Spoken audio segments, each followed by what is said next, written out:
በደቡብ ኢትዮጵያ ክልል በሴቶችና ህጻናት ላይ የሚደርሰውን ጥቃት ለመከላከል በትኩረት እየተሰራ ነው። የክልሉ ፍትህ ቢሮ ምክትል ኃላፊ አቶ ወንድማገኝ አበበ እንደሚሉት ስልጠናው ባለሙያዎች መረጃን በአግባቡ በማደራጀት ለውሳኔ ሰጪዎችና ፖሊሲ አውጪዎች መነሻ የሚሆን መረጃ ማስተላለፍ እንዲችሉ አቅም መገንባት ላይ ትኩረት እንደሚያደርግ ተናግረዋል። የመጀመሪያው ፋይዳ የወንጀል መጠንና አይነትን መለየት ነው። የፖሊሲና የስትራቴጂ እቅድ ለማዘጋጀት ያስችለናል። ለምሳሌ ፍትህ ሚኒስቴር ከፍትህ ቢሮ ጋር በመሆን የሚያዘጋጀው የስትራቴጂክ እቅድ አለ። የ5 ዓመት ስትራቴጂክ እቅድ ይሄን መነሻ አድርጎ ነው እነኚህ መረጃ አያያዞችን እና ሪፖርትን መረጃ መነሻ በማድረግ ስለሆነ ይህንንም ለማዘጋጀት ይጠቅመናል።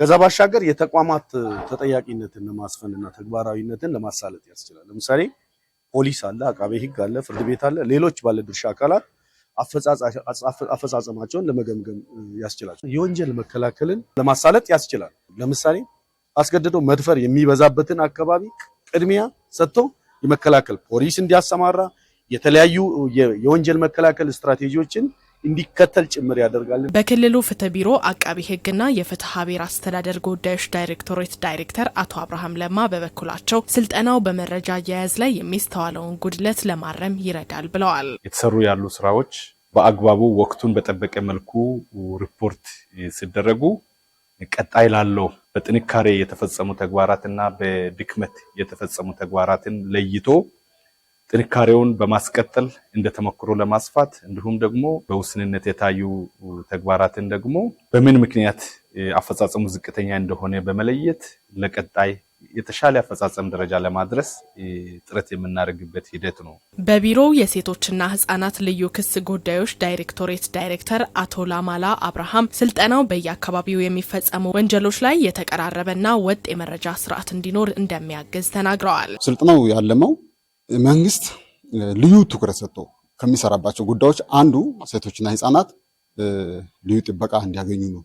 ተጎጂዎችም ጥራት ያለ ፈጣን የተቀናጀ ምላሽ እንዲያገኙ ትኩረት ተሰጥቶ እየሰራም ይገኛል። ስለዚህ በክልል ውስጥ የሚፈጽሙ ጥቃቶች የት ነው የሚፈጽሙት? በእነማን ነው የሚፈጽመው? የት ነው የሚፈጽመው? ማን ነው የሚፈጽመው? የትኞቹ ወንጀሎች ናቸው የሚፈጽሙት የሚለው ለይቶ ለመስራት መረጃ መያዝ።